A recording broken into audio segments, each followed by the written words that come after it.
চলো বসো বসো।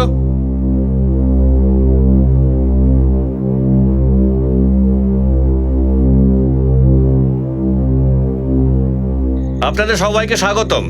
আপনারা এই অনুষ্ঠান এবার উপভোগ করুন।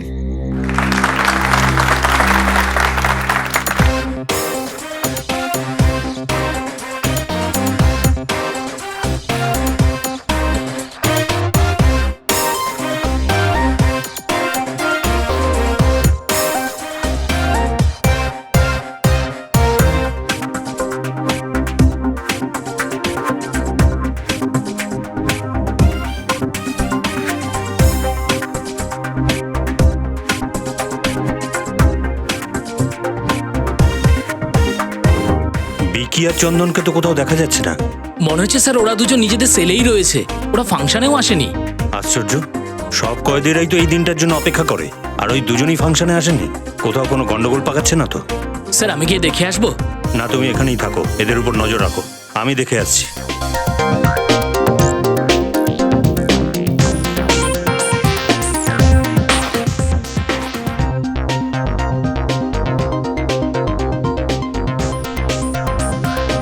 দুজন ভিতরে আছে।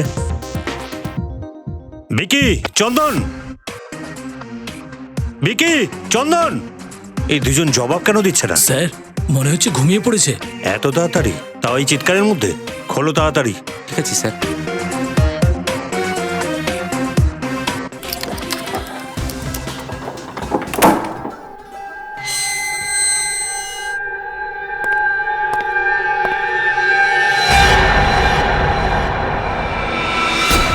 এ কি গুলি? হ্যাঁ? এরা তো মরে গেছে। এসব কি করে হলো?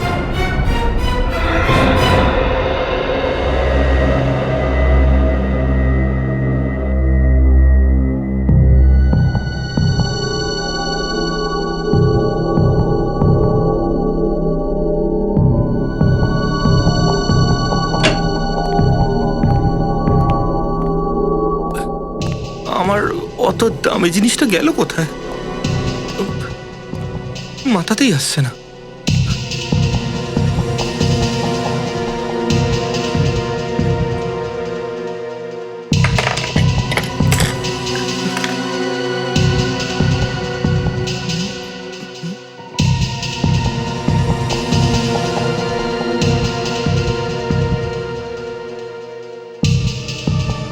এসিপি স্যারের ডেস্কটা একবার চেক করে দেখবো নাকি?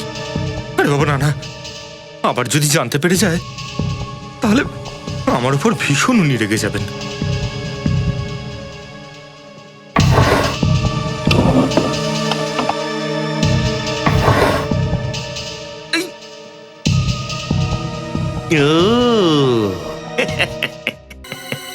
পেয়ে গেছি পেয়ে গেছি পেয়ে গেছি, আমার মূল্যবান পেনটি পেয়ে গেছি। এবার আমাকে কবি হওয়ার হাত থেকে কেউ আটকাতে পারবে না।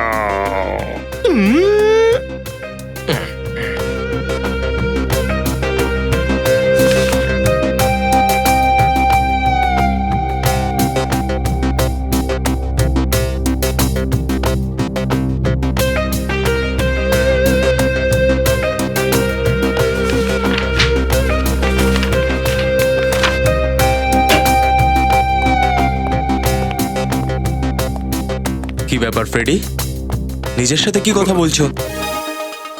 আসলে ব্যাপারটাই না সেরকম। আরে এমন কি খুশির ব্যাপার? হ্যাঁ, আমাকেও তো বলো। শুনতে তো আপনাকে হবেই। আমি জানি স্যার, একমাত্র আপনিই আছেন যে আমার ট্যালেন্টের কদর করতে জানে। তোমার ট্যালেন্টের কদর? এই কাগজগুলো এখানে ছড়িয়ে রেখেছো কেন? এগুলোকে কাগজ বলবেন না স্যার, এগুলো কবির মনের অমূল্য রত্ন। কবির মনের অমূল্য রত্ন? কিন্তু এখানে কবি কোথায়? এখানেই তো আছে, এই রুমেই আপনার সামনে দাঁড়িয়ে আছে। তুমি কবিও? অদ্ভুত ব্যাপার। আমি না এমন এমন সব কবিতা লিখেছি স্যার, যা শুনলে আপনার হৃদয় ভারাক্রান্ত হয়ে উঠবে, আপনার দুনয়ন থেকে বাড়ি ধারা ঝরে পড়বে। এটা তো দারুণ ব্যাপার, শোনাও। শোনাবো? হ্যাঁ।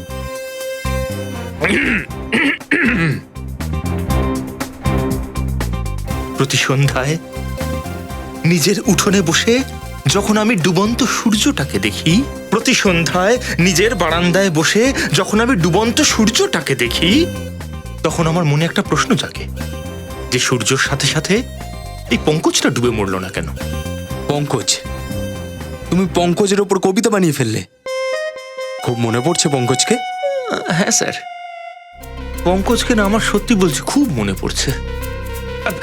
অবশ্য আমি আরো একখানা কবিতা লিখেছি।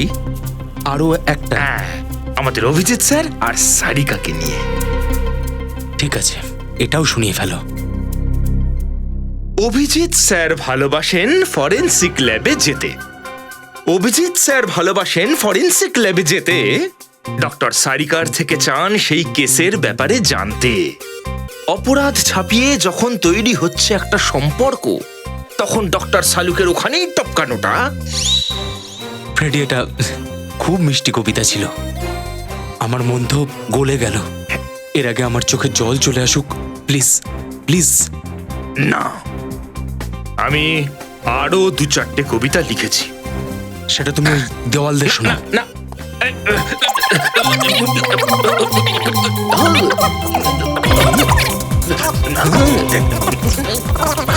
প্লিজ ফ্রেডি, ব্যাস ব্যাস, আর নয়। থ্যাংক গড, ঠিক সময় ফোনটা চলে এসেছে। হ্যালো, কি খুন? দুটো খুন, তাও আবার জেলে?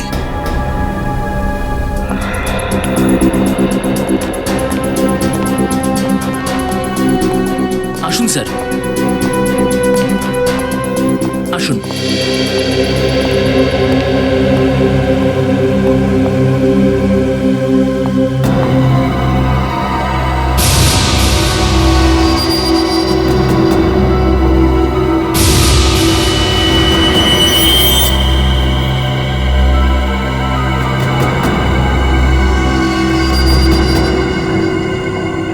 শরীরের কোথাও আর কোনো আঘাত বা ক্ষতের চিহ্ন নেই। এর মৃত্যু গুলির কারণেই হয়েছে।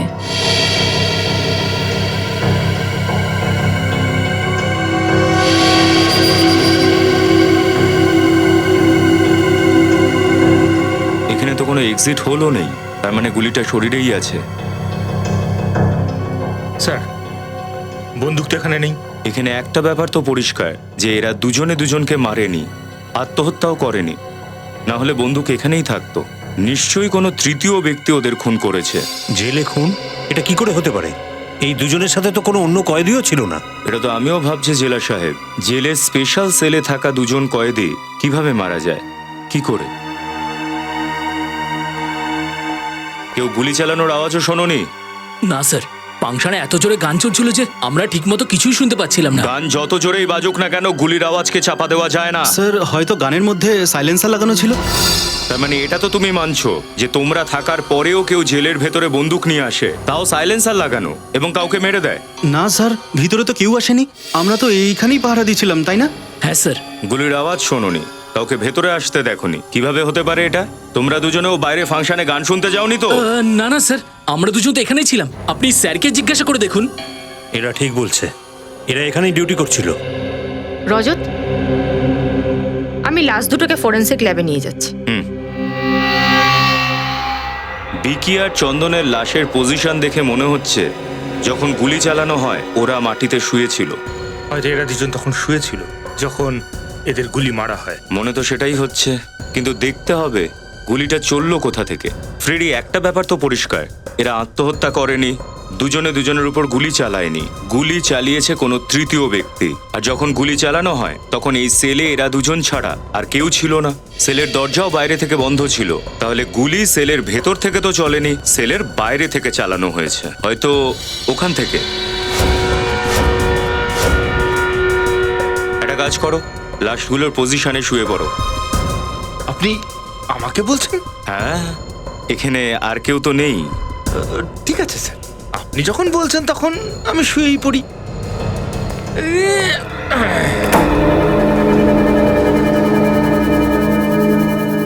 Freddie ready? আরে আরে আরে স্যার, সত্যি সত্যি আবার গুলি চালিয়ে দেবেন না জানো? ঘাবড়িও না, বন্দুক খালি। এখান দিয়ে তো পুরো বন্দুকটা ভেতরে ঢোকানো মুশকিল। যদি বাইরে থেকে গুলিটা চালায় তাহলে গিয়ে লাগবে সামনের দেওয়ালে। এই অ্যাঙ্গেল থেকে বিকি আর চন্দনকে গুলি মারাটা তো অসম্ভব। গুলি হয়তো এখান থেকে চলেনি, তাহলে স্যার গুলিগুলো এলো কোথা থেকে? হতে পারে ওখান থেকে। ওই জানলা দিয়ে? কিন্তু ওই জানলাটা তো অনেকটা উঁচুতে, আর তাছাড়া নেট লাগানো আছে। সেটা তো আছে ফ্রেডি। একটা কাজ করি, আমি বাইরে গিয়ে জানলাটাকে দেখি, তুমি জেলা সাহেবের কাছে যাও, ওনার কাছ থেকে বিকি আর চন্দনের ব্যাপারে খোঁজ নাও। উঠে পড়ি? জেলা সাহেব বাইরে, উঠতে তো হবেই।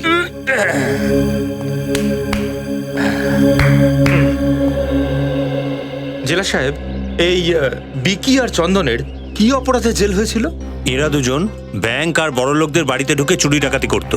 কিন্তু সেরকম অপরাধীদের তো স্পেশাল সেলে রাখা হয় না। না, ঠিকই বলেছেন আপনি। সাধারণত আমরা এই ধরনের ছেলে ভয়ঙ্কর কয়েদিদেরই রাখি, যারা খুন বা এসব কাজ করে। তাহলে আপনি এই দুজনকে কেন রাখতে গেলেন? আমাদের একেবারে অতিষ্ঠ করে তুলেছিল। রোজ কারো না কারোর সাথে মারামারি ঝগড়া, এই জন্য আমি এদের অন্য কয়েদিদের থেকে আলাদা করে দিই। ঝগড়া মারামারি? তার মানে তো এই দুজনের অনেক শত্রু থাকবে এই জেলে। কোনো কয়েদি এদের পছন্দ করতো না। জেলা সাহেব, খুনটা কোনো একজন কয়েদিই করেছে। কিন্তু স্যার, ওদের সেলের বাইরে সবসময় সিকিউরিটির পাহারা ছিল। এত সিকিউরিটি থাকা সত্ত্বেও দুটো খুন হয়ে গেল। এটাই তো আমিও ভাবছি। যদিও আমাদের জেলের অনুশাসন আর নিয়ম খুবই কড়া, তা সত্ত্বেও দুজন কয়েদি খুন হয়ে গেল। সবাইকেই যাচাই করা হচ্ছে, সব কিছুই যাচাই করে দেখা হচ্ছে, কিন্তু তা সত্ত্বেও আমার তো এখনো বিশ্বাসই হচ্ছে না যে আমাদের এখানে এরকম হয়ে গেছে। বিশ্বাস তো আপনাকে করতেই হবে জেলা সাহেব, কারণ সত্যিটা হলো এই যে আপনার নজরদারি সত্ত্বেও দুটো খুন হয়ে গেছে। কয়েদিদের সাথে দেখা করতে কোন কোন ভিজিটার্স আসতো তাদের একটা লিস্ট আমার চাই। ঠিক আছে। এই জানলাটা তো বেশ উপরের দিকে, ওই পর্যন্ত পৌঁছানোর জন্য খুনিকে নিশ্চয়ই উঁচু টুল বা সিঁড়ি বা ঘোড়ার দরকার পড়ে থাকবে। কিন্তু এরকম কোনো জিনিস এখানে আনা বা এখান থেকে নিয়ে যাওয়া বেশ মুশকিল। তাহলে খুনি উপরে গেল কি করে? আর যদি উপরে উঠেও যায়, গুলি কিভাবে চালালো? কারণ জালিটা তো একেবারেই অক্ষত, আর জালিতে কোনো ফুটোও নেই। স্যার, আমি জেলা সাহেবের থেকে ভিজিটার্সদের একটা লিস্ট চেয়েছি যারা দেখা করতে আসতো। Very good. হ্যাঁ ডক্টর সারিকা। What?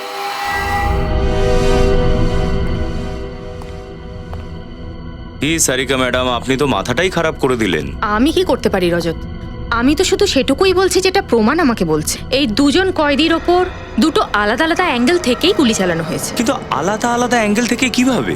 ভিকির ওপর যে গুলি চলেছে সেটা প্রায় 60 ডিগ্রি অ্যাঙ্গেল থেকে চলেছে। 60 ডিগ্রি? মানে গুলি এখান দিয়ে চালানো হয়? হ্যাঁ, আর চন্দনের ওপর যে গুলি চালানো হয়েছে সেটা প্রায় 20 ডিগ্রি অ্যাঙ্গেল থেকে চলেছে। 20 ডিগ্রি? মানে এখান দিয়ে? হ্যাঁ। তাহলে কি খুনি হাঁটু গেড়ে বসে গুলি চালিয়েছিল? এখন অ্যাঙ্গেল তো এটাই বলছে। হ্যাঁ, আমার মাথা তো আরো খারাপ হয়ে গেল।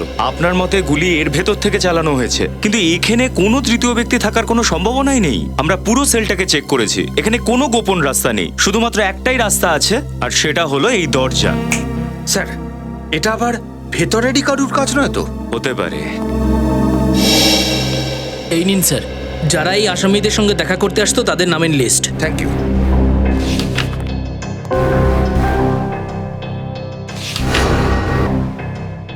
এই দেখুন স্যার, জাসলোক বলে একটা লোক আছে যে বিগত 1 মাস ধরে দুজন কয়েদির সাথে দেখা করতে আসতো। দুজন কয়েদির নাম?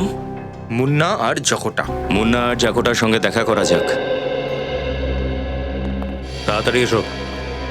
এ মুন্না আর জাকোটা স্পেশাল সেলের পাশেই এদের রাখা হয়েছিল। মুন্না আর জাকোটা কোন অপরাধের সাজা কাটছো তোমরা? ছিনতাইবাজেরা নির্জন হাইওয়ের উপর মানুষজনকে থামিয়ে তাদের পয়সা আর গয়নাগাটি ছিনিয়ে নিত এরা। কিন্তু কোনোদিনও কারো ক্ষতি করিনি স্যার। হুম, কারো কোনোদিনও ক্ষতি করনি, আর এদিকে জেলের ভেতরে দুটো খুন করলে। দুটো খুন? স্যার, এসব আপনি কি বলছেন? কাউকে খুন করার কথা আমরা ভাবতেও পারি না। ন্যাকা সাজিস না। বিকি আর চন্দনের সাথে তোদের দুজনের আদায় কচকলায় ছিল। আদায় কাজ কলায় না, তার থেকেও বেশি। এমন কোনোদিন যায়নি যেদিন এই দুজনের সাথে ওই দুজনের কোনো ঝামেলা হয়নি, কয়েকবার তো মারামারি পর্যন্ত হয়েছে। স্যার, ভিকি আর চন্দনকে তো আপনারা আলাদা সেলে বন্দি করে দিয়েছিলেন, তাহলে আমরা ওদেরকে কি করে খুন করতে পারি? মারতেই পারো, নিশ্চয়ই মারতে পারো, তোমাদের ওই সাথীর সাহায্যে, যে গত মাসের প্রতিদিন তোমাদের সাথে দেখা করেছিল। কি বলছেন স্যার? আপনি এসব কার কথা বলছেন স্যার? জাসলোকের কথা বলছি। জাসলোক? ও তো ও আবার কি? জাসলোকের কথা শোনা মাত্রই তোদের দুজনের কপালে ভাঁজ পড়লো কেন? আপনারা ভুল ভাবছেন স্যার, আমাদের বা জাসলোকের এরকম কোনো উদ্দেশ্য ছিল না স্যার। তাহলে কিসের উদ্দেশ্য ছিল? সত্যি করে বলো, নাহলে মুখ থেকে তো সত্যি বের করেই নেব আমরা। এখন আমাদের সব সত্যি কথা বলা উচিত, না হলে দুটো খুনের দায় চাপবে আমাদের উপর। নিজেদের মধ্যে গুজুর গুজুর করে কোনো লাভ হবে না। তাড়াতাড়ি বল, কি বলার আছে? স্যার, ভিকি আর চন্দন আমাদের শত্রু নয়, বন্ধু ছিল। মিথ্যে, আবার মিথ্যে কথা বলছো। না স্যার, আমি সত্যি কথা বলছি স্যার। আমরা চারজন যশলোকের সাহায্য নিয়ে জেল ভেঙে পালানোর কথা ভাবছিলাম স্যার। জেল ভেঙে পালানো চক্রান্ত? হ্যাঁ স্যার, সেই জন্যই সেদিনকে আমরা জেলের মধ্যে ঝগড়া নাটক করছিলাম, যাতে আপনারা আমাদেরকে সন্দেহ না করেন। এত বড় মিথ্যে, এত বড় চক্রান্ত! দেখো, যদি এই ব্যাপারটা মিথ্যে হয় না। আপনি ভাববেন না জেলা সাহেব, যে শ্লোক ধরা পড়লেই সত্যিটা বাইরে বেরিয়েই আসবে। অন্য কারোর উপর সন্দেহ আছে আপনার?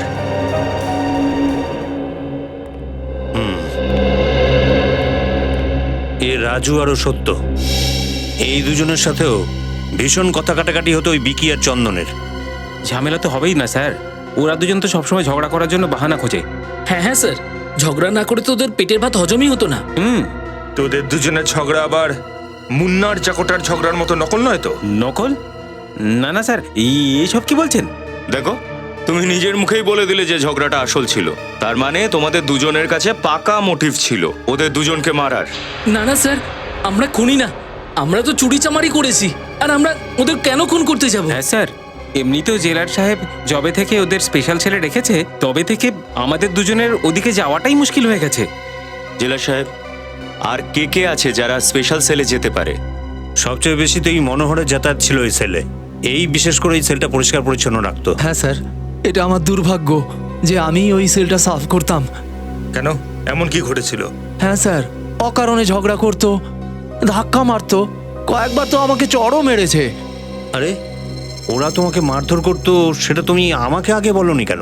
স্যার, ও আমাকে হুমকি দিয়েছিল, আমি যদি কাউকে অভিযোগ জানাই ও আমাকে আরও মারবে। মনোহর, ঘটনাটা আবার এরকম নয় তো যে ওরা দুজন খুব বিরক্ত করতো বলে তুমি ওদের দুজনকে?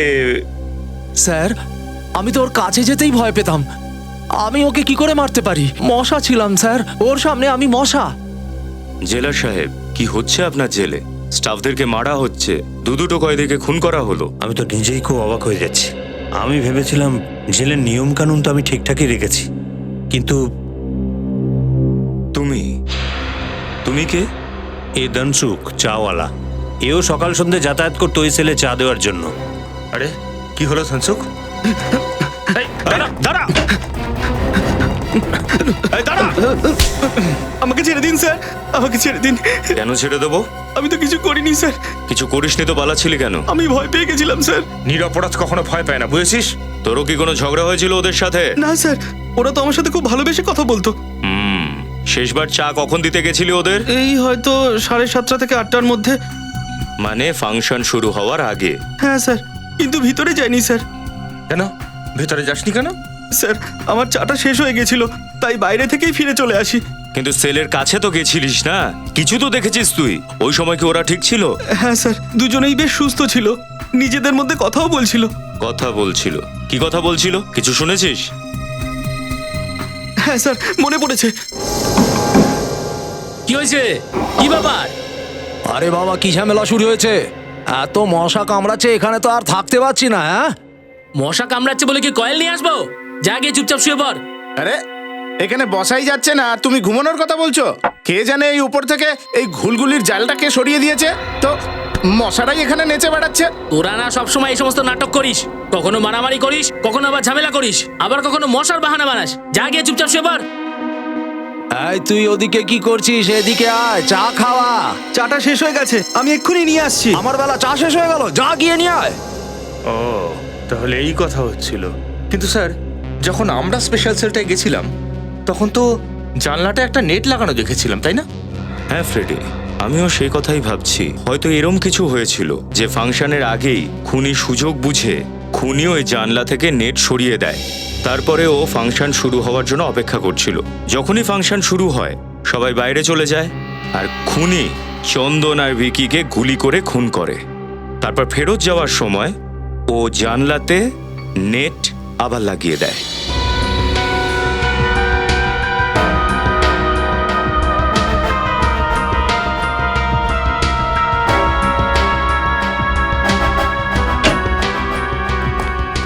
স্যার, এই হলো জসলোক।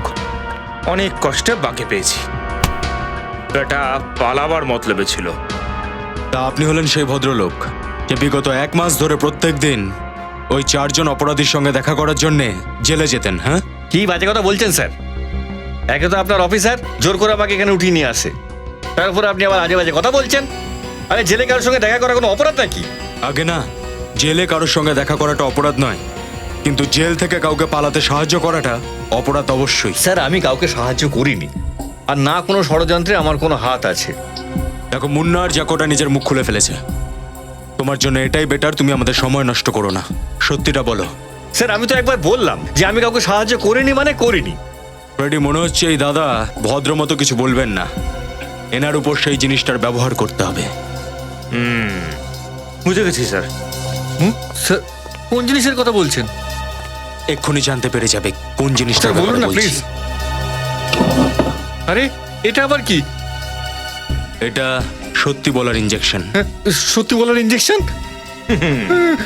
একবার যদি এই ইঞ্জেকশন দেওয়া হয় না, তাহলে মানুষ সুর করে সত্যি কথাটা বলে ফেলে।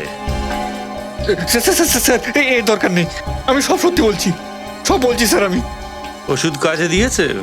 কি হলো, দাঁড়িয়ে বললে কেন? শুরু হয়ে যাও। হ্যাঁ হ্যাঁ স্যার, আমি ওদের সাহায্য করবো কথা দিয়েছিলাম, আর তাও শুধু এই জন্যই যে ওরা আমার বন্ধু। আর জেল থেকে বেরোনোর পরে ওই 4 জনের কি প্ল্যান ছিল? সেটা আমি ঠিক জানি না, আমি তো শুধু স্যার ওদের জেল থেকে পালানোয় সাহায্য করছিলাম। তার বদলে ওরা আমাকে 10 লাখ টাকা দেবে বলেছিল স্যার। 10 লাখ টাকা? হ্যাঁ, গুলিগুলো হয়তো ওই জানলা দিয়েই চলেছিল, কিন্তু একটা ব্যাপার বুঝতে পারছি না। ডক্টর সারিকা বলেছিলেন যে একটা গুলি এখান থেকে 60 ডিগ্রি অ্যাঙ্গেলে চলেছিল, আর দ্বিতীয় গুলি এখান থেকে 20 ডিগ্রি অ্যাঙ্গেলে চলেছিল। কিন্তু যদি দুটো গুলি ওই জানলার দিক থেকে আসে, তাহলে দুটো কয়েদেরই আলাদা অ্যাঙ্গেল থেকে কি করে লাগলো? স্যার, আমরা আবার ভুল দিকে এগোচ্ছি না তো? না ফ্রেডি, দিকটা তো ঠিকই আছে, কিন্তু দেখতে হবে হাওয়া কোন দিকে বইছে। হাওয়া দিক আমার মাথায় কিছু ঢুকলো না স্যার। আমি বলতে চাইছি যে 2 কয়েদির খুনের রহস্য ওই জানলার সঙ্গে কোনো না কোনোভাবে সম্পর্কিত, কিন্তু কিভাবে সেটা বুঝতে পারছি না। খুনি আবার এই জানলা দিয়ে ভেতরে আসেনি তো? কি ফ্রেডি, জানলার সাইজটা দেখেছো তুমি? এই ছোট একটা জানলা দিয়ে একটা মানুষ ভেতরে ঢুকবে কিভাবে? আরে তা না হলে স্যার বন্দুকি উড়ে এলো নাকি ভেতরে? কি বললে তুমি? না স্যার, মানে আমি না, না, সেটা না, না, বলতে না। হয়তো ঠিক বলেছো তুমি। হ্যাঁ, হ্যাঁ, গান উড়েই সেলের ভেতরে এসেছিল। বন্দুক উড়ে ভেতরে এসেছিল? হতে পারে গান কোনো এমন জিনিসের সঙ্গে যুক্ত ছিল যা উড়তে পারে, যেমন ধরো কোনো খেলনা। হ্যাঁ স্যার, ছোট ছোট খেলনা হয় না, ওই হেলিকপ্টারস, এরোপ্লেনস, যেগুলো রিমোট কন্ট্রোল দিয়ে ওড়ানো হয়। এক্স্যাক্টলি, হয়েছিল এমন কিছু যে খুনি জানলার নিচের দিকে দাঁড়িয়েছিল, ওর হাতে হয়তো রিমোট কন্ট্রোল ছিল, ওই জানলা দিয়ে হেলিকপ্টারকে ভেতরে পাঠায়। হেলিকপ্টারে কোনো একটা ক্যামেরা ছিল যার মাধ্যমে খুনি দেখতে পাচ্ছিল হেলিকপ্টার কোথায় যাচ্ছে। এছাড়াও হেলিকপ্টারে কোনো একটা মেকানিজম ছিল যার দ্বারাই ওই দুটো গুলি চলেছিল এবং তাতেই এরা দুজন মারা যায়। ওহো, এবার মাথায় ঢুকলো গুলি দুটো 2 রকম অ্যাঙ্গেল থেকে কিভাবে চলেছিল।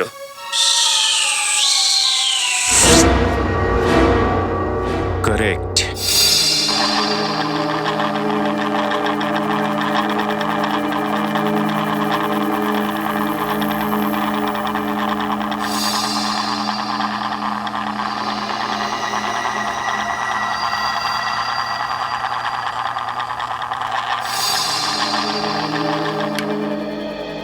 ওই হেলিকপ্টারটাও কিছুটা এরকম হবে, এর থেকে বেশি বড় হতেই পারে না, না হলে এটা ওই জানালা থেকে সেলে ঢুকতে পারতো না। তার মানে হচ্ছে যে এই কাজটা ভেতরেরই কোনো লোক করেছে, যে এটা ভালো করেই জানতো যে এই জানলাটার লম্বা আর চওড়াটা কতটা। হতে পারে এই লোকটা কোনো জেলেরই বন্দি বা জেলেরই কোনো লোক, কেননা বাইরের কোনো লোক এত প্ল্যানিং করে খুনটা করতে পারবে না। স্যার এই অপরাধীরাও কত নতুন নতুন প্ল্যানিং বের করে খুন করার জন্য। যদি এই প্রচেষ্টাটাই কোনো ভালো কাজে লাগায় তাহলে সমাজের কত উন্নতি হতো বলুন তো। হ্যাঁ, এটা তো ঠিকই শ্রেয়া, খুনি মাথা তো খুব খাটিয়েছে এই কাজটায়। রিমোটের হেলিকপ্টার আর রিমোটের বন্দুক। আর এই ধরনের হেলিকপ্টার বাজার থেকে তো কিনতে পাওয়া যায় না। খুনি নিশ্চয়ই কোনো বিশেষ দোকান বা কারিগরের থেকে বানিয়েছে। এই শহরে যতগুলো এরকম দোকান রয়েছে যেখানে কাস্টম মেড খেলনা তৈরি হয়, সেখানে খোঁজ করতে হবে। আচ্ছা, আপনার ওই রকম হেলিকপ্টার চাই? হ্যাঁ, কেন? আমার মনে হয়েছিল ওই রকম হেলিকপ্টার নিয়ে তো ইয়ং ছেলেরা খেলে। কি বলতে চাইছো তুমি? আমায় দেখে বুড়ো মনে হয়? আমি তা বলতে চাইনি স্যার। তাহলে কি বলতে চেয়েছিলে? তুমি শুধু এইটুকু বলো তোমার কাছে এই ধরনের হেলিকপ্টার আছে কি নেই। না। আরে তাহলে শুরুতেই বলে দিতে পারতে না? শুধু শুধু আমার সময়টা নষ্ট করলে। সকাল থেকে পাওনি কাউকে আর? হ্যাঁ, এক্সকিউজ মি, হ্যাঁ বলুন। আপনার দোকানে রিমোট কন্ট্রোল দিয়ে চালানো হেলিকপ্টার পাওয়া যায়? না না না, এমন হেলিকপ্টার তো আমাদের দোকানে পাওয়া যায় না স্যার। এরকম হেলিকপ্টার আপনার দোকানে না পাওয়া গেলে এটা তো বলতে পারবেন যে কোথায় পাওয়া যায়। স্যার একটা কাজ করুন, আপনি আগে চলে যান, ওখানে গিয়ে জিজ্ঞেস করুন যে কোথায় পাওয়া যায়, ঠিক বলে দেবে। তুমি জানো না সেটা? না। বললেই হয়।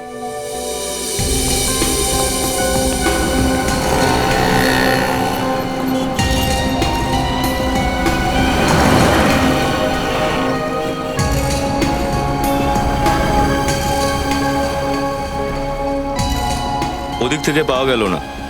ওদিকেও কিছু পেলাম না। কি হলো ফ্রেডি, তোমার মুখটা শুকনো কেন? কিছু না স্যার, কিছুই পেলাম না। ওদিকে একটা দোকান আছে, চলো গিয়ে দেখি।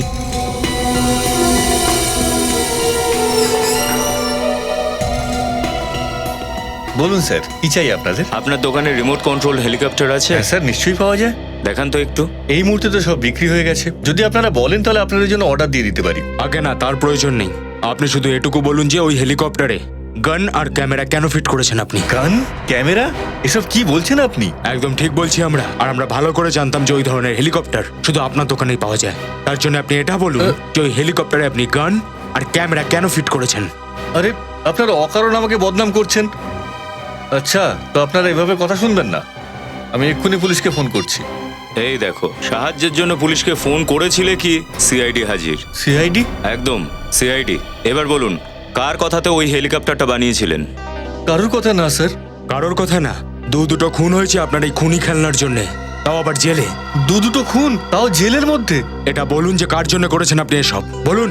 আমি সত্যি বলছি স্যার, আমি এই ব্যাপারে কিচ্ছু জানি না। আপনি যদি জানেন না তাহলে অন্য কেউ জানতে পারে। আপনি ছাড়া আর কে আছে এই দোকানে? এই দোকানে তো আমি ছাড়া ব্যাস শুধু কর্মচারী রাজেশ। কোথায় আছে রাজেশ? ডাকো ওকে। ও তো এখন বাইরে গেছে, এই এলো বলে। এই নিন রাজেশ, এনারা সিআইডি থেকে এসেছেন। সিআইডি? এই দাঁড়া।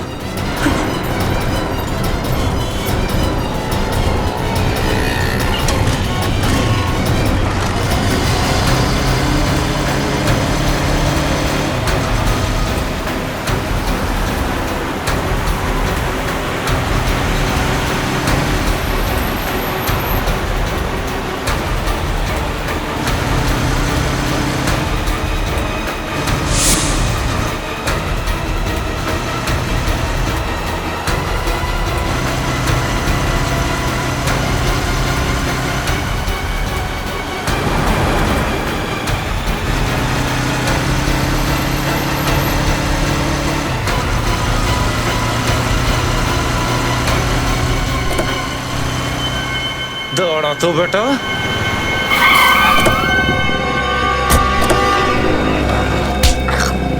কোথায় পালাচ্ছিলি? যদি হেলিকপ্টারে করে পালাতিস তো হয়তো বেঁচে যেতিস, কিন্তু আফসোস।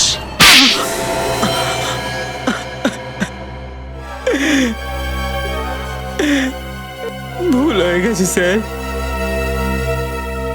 আমি যা করেছি টাকার জন্য করেছি। ওই লোকটা আমাকে 50,000 টাকা দিয়েছিল হেলিকপ্টারে গান ফিট করার জন্য। টাকার লোভে তুমি একটা খুনিকে সাহায্য করলে? হ্যাঁ, ভুল হয়ে গেছে স্যার, আর এরকম ভুল কোনোদিন করব না। জেল থেকে ছাড়া পেলে তবেই না চেষ্টা করবে। কে দিয়েছিল টাকাগুলো? জানি না, ওর নামও মনে নেই, অ্যাড্রেসও মনে নেই, ফোন নাম্বারও মনে নেই। মুখ মনে আছে তোমার? মুখটা একটু একটু মনে আছে। কম করে কিছু তো মনে পড়েছে ওর শ্রেয়া। ওকে দিয়ে স্কেচ বানাও আর আমাদের ক্রিমিনাল ডাটাবেসে চেক করতে হবে। হতে পারে এ কোনো পুরনো অপরাধী।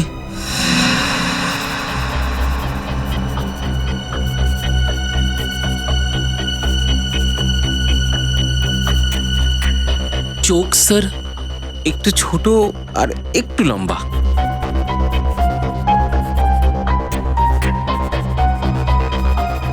এরকম? হ্যাঁ ঠিক আছে। ঠোঁট একদম ঠিক আছে, এরকমই। আর চুল স্যার? চুল চুল ছোট ছোট একটু আর সোনালি সোনালি রঙের। হ্যাঁ স্যার, স্কেচ রেডি আছে।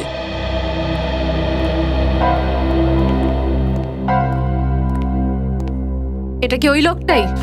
ইয়েস ম্যাম, ওই লোকটাই। শ্রেয়া, একটা কাজ করো, আমাদের ক্রিমিনাল ডেটাবেসে দেখো। হতে পারে ও কোনো পুরনো ক্রিমিনাল। স্যার,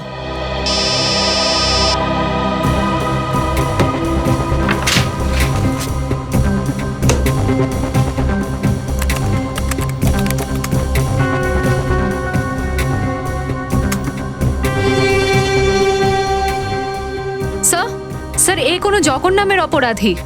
ঠিক আছে, আমি পরে কথা বলছি। স্যার এই চুরি ডাকাতি করার জন্য বেশ কয়েকবার জেলের ঘানি টেনেছে। ছোটখাটো চুরি করতো, তারপরে খুনি কবে থেকে হলো?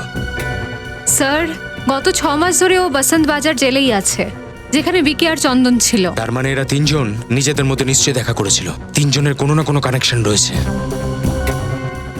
এটা কি, কয়েক সপ্তাহ আগেই ও জেল থেকে ছাড়া পেয়েছে, আর জেল থেকে ছাড়া পেয়েই সোজা হেলিকপ্টার বানাতে চলে গেছিল। কিন্তু স্যার জেল থেকে ছাড়া পাওয়ার পর এই ফাংশন চলাকালীন ও কি করে জেলের ভেতরে ঢুকলো? কেউ ওকে দেখতেই পেল না। হতে পারে শ্রেয় নিজে যায়নি, বিকি আর চন্দনকে মারার জন্য কেউ একটা ওকে হেল্প করেছে। আমাদের খোঁজদের কাজে লাগাও, খোঁজ লাগাও যে এই জগন কোথায় রয়েছে। স্যার দেখো রিঙ্কু, যদি তোমার খবর ভুল হয় না তাহলে তো দেখবে। কি স্যার, রিঙ্কু কোনোদিনও ফালতু খবর দিয়েছে যে আজকে দেবে? আপনারা যে ঘুঘুটার খোঁজ করছেন সে এখানে বসেই দানা খাচ্ছে, এটাই ওর বাড়ি। এটাই হলো ওর ঠিকানা। ঠিক আছে রিঙ্কু, এটা রাখো তোমার কাছে। হুম,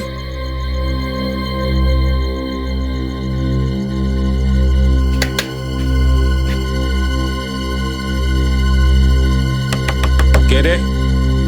দুধওয়ালা। দুধওয়ালা? এই সময়? ওই, এটা কি দুধ দেওয়ার সময় নাকি? মহিষের যখন ইচ্ছা হবে তখনই তো দুধ দেবে।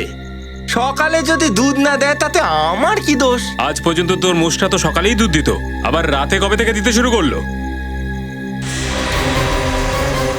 কি করব, সিআইডি আসার কোনো ঠিকই থাকে না। সিআইডি? পালাচ্ছিস কোথা তুই? হ্যাঁ বল, কেন মেরেছিস তুই বিকি আর চন্দনকে? স্যার, আমার কোনো শত্রুতা ছিল না ভিকি আর চন্দনের সঙ্গে। যদি তোর শত্রুতা না থাকে তাহলে ওদেরকে মেরেছিস কেন তুই? টাকার জন্য স্যার। কে দিয়েছিল টাকা? বল, কে দিয়েছিল টাকা এই কাজটা করার জন্য?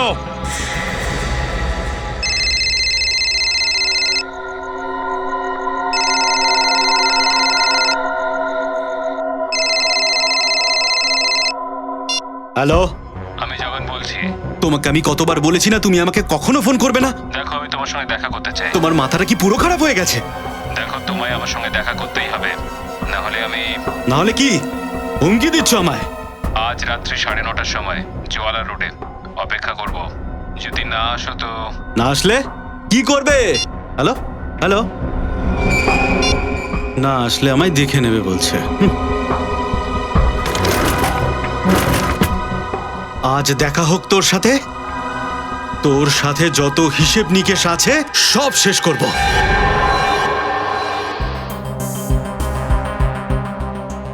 এবার তো আমি আপনাদের কাজ করে দিয়েছি, এবার চাই স্যার। বাবা, এইভাবে কি করেছে দাদি? এখন অবধি তো পাপের অর্ধেকটা ক্ষয় করেছিস মাত্র, বাকি প্রায়শ্চিত্ত করা তো এখনো বাকি। কি বলছেন পাপ, কি বলছেন প্রায়শ্চিত্ত? আমি তো কিছু বুঝতে পারছি না। তুই খুনিকে আমাদের বোনা জালে তো ডেকেছিস, কিন্তু তোর কাজ এখনো শেষ হয়নি। ওকে অ্যারেস্ট করার জন্য তোকে আমাদের সাথে যেতে হবে। না না স্যার, আমি ওকে হুমকি দিয়ে ওকে খুব রাগিয়ে দিয়েছি। যদি আমি ওখানে যাই না, ও আমাকে মেরে ফেলবে। ভয় পাচ্ছিস তোর মৃত্যুতে? তখন তো তুই একবারও ভাবলি না যে জেলে দুটো বন্দিকে প্রাণে মেরে দেওয়ার প্ল্যানিং চলছিল? স্যার আমি যা কিছু করেছি তার জন্য আমি খুব লজ্জিত। আমি আপনাদের কথা দিচ্ছি স্যার যে আজকের পরে আমি কোনো অন্যায় করব না। কি করে করবো তোর কথার ওপর বিশ্বাস?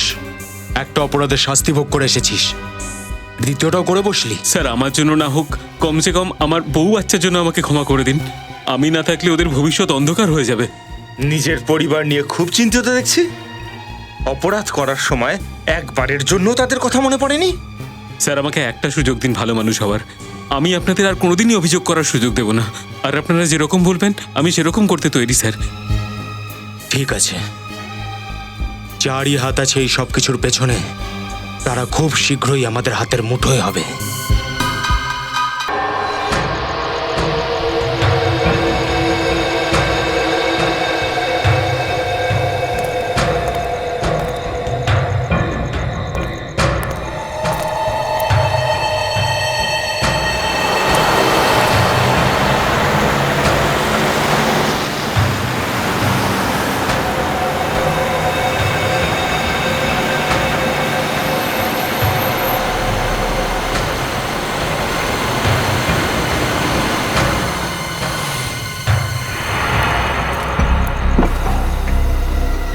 ভালো হয়েছে তুমি এসেছো। আমাকে সিআইডির হুমকি দেওয়ার সাহস কি করে হয় তোমার? সিআইডি তোমার জন্য আমার পেছনে পড়ে আছে, আর তোমার দায়িত্ব হলো আমাকে সিআইডির হাত থেকে বাঁচানো। আচ্ছা, আমি যে তোমাকে দিয়ে কাজটা করিয়েছি তার মূল্য তুমি পেয়ে গেছো। তোমাকে সিআইডির হাত থেকে বাঁচাবার দায়িত্ব আমি নিয়ে রাখিনি, বুঝলে? দেখো, আমি ফাঁসিতে ঝুলতে চাই না। তোমাকে সিআইডি কে বলতেই হবে যে আসল অপরাধী তুমি, বুঝেছো? আচ্ছা, এমনিতে তোমার শিক্ষা হবে না মনে হচ্ছে। দাঁড়াও, তোমার জন্য ওষুধ নিয়ে এসেছি আমি। না না না না না, এবার এত বড় বেইমানি! সিআইডি গুলি চালানোটা পছন্দ করে না।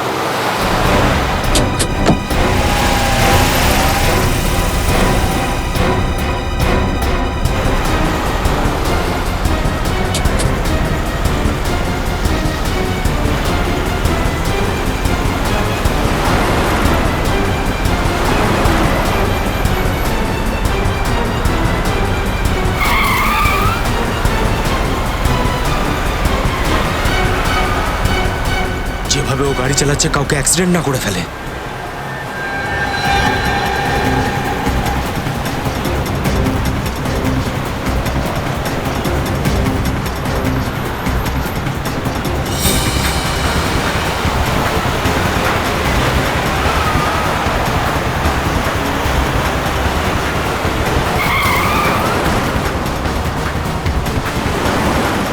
ও টায়ারে গুলি করো।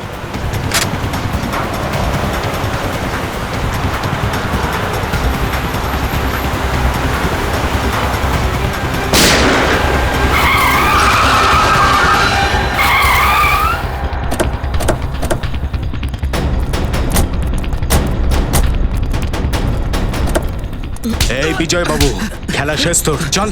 আমাকে ছেড়ে দিন, চল, যেতে দিন আমায়। যেতে দেবো? লজ্জা হওয়া উচিত তোমার। আইনের রক্ষা করো, আর দুটো কয়েদিকে খুন করলে।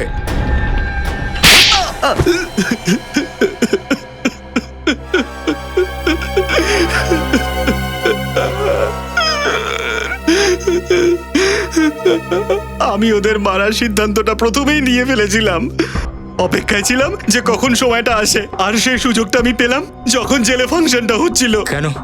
এমন কি করেছিল ওরা তোর সাথে যে পুলিশে থাকতেও আইনকে তুই হাতে তুলে নিলি? ওরা আমার বোনের বাড়িতে চুরি করার সাথে সাথে, আর তারপরে স্যার, ওরা আমার বোন অর্চনার সঙ্গে খারাপ উদ্দেশ্য ছাড়াও অনেক বাজে কাজ করেছে। কি? তাহলে তুমি এই কথাটা আগে কাউকে কেন বলনি? আমি ভয় পেয়ে গেছিলাম, সমাজে যদি কেউ বদনাম করে দেয় আমার বোনের ঘর থেকে বাইরে বেরোনোটা মুশকিল হয়ে যাবে। শুধু এই ভয়ের জন্য আমি আমার মুখটা বন্ধ করে রেখেছিলাম। আর ওই ভিকি ওর চন্দন এই ভয়ের সুবিধা নিয়ে আমার সঙ্গে ব্ল্যাকমেল করা শুরু করে। চোখ কেন ঢুকাচ্ছ বিজয় বাবু? মনে হয় আমাদের দেখে বিজয়বাবুর চোখে জল এসে যায়, এই জন্য চোখ ফিরিয়ে না। কিন্তু চন্দন, আমাদের দেখে বিজয় বাবুর কান্না আসে কেন? হয়তো এর নিজের বোন অর্চনার কথা মনে পড়ে যায়। আরে বাপরে, চন্দন, চন্দন এ তো রেগে যাচ্ছে, এর তো খুব রাগ হচ্ছে। চন্দন, আমার তো ভয় লাগছে। চন্দন, আমার তো হাত কাঁপছে। এই, আগামী সপ্তাহে কিন্তু আমাদের 20,000 টাকা চাই, না হলে তোর বোন অর্চনার দুঃখের গল্পটা না খুব শিগগিরই শহরের সকলের মুখে মুখে ফিরবে, বুঝেছিস? তোর লাল চোখ আমাদের দেখাতে আসিস না, যা নিজের কাজ কর, যা যা। হাসো, যত বড় হেসো, হেসে নাও। আর বেশিক্ষণ নেই। আমার বোনের উপরে অত্যাচারের প্রতিশোধ একজন দাদা নিজের হাতে তুলে নেবে। এখন শুধু আপনারাই বলুন স্যার, সব সময় অপমান সহ্য করে জীবনটা কাটানো যায় না। মানছি তোমার বোনের সঙ্গে যা হয়েছে সেটা ভুল, তবে এটা ভেবে চুপ করে থাকা যে বদনাম হবে, এটা যেমন ভুল তেমন সেকেলে ভাবনা। আর মহিলাদের ওপর অত্যাচার বাড়ার এটাও একটা কারণ। মহিলারা বদনামের ভয়ে আইনে দ্বারস্থ হয় না, আর চন্দন আর ভিকির মতো লোকেরা আরো চেপে বসে। আপনি এই কথাটা ঠিক বলছেন, কিন্তু আমার নিজের বোনকে এত কষ্টে আর থাকতে দেখতে পাচ্ছিলাম না। এর জন্যই ওদের উপরে প্রতিশোধ নেওয়ার সিদ্ধান্ত নিলাম আমি। আর জগনের সাহায্যে হেলিকপ্টারে আমি গান ফিট করলাম, আর সেই গানের সাহায্যে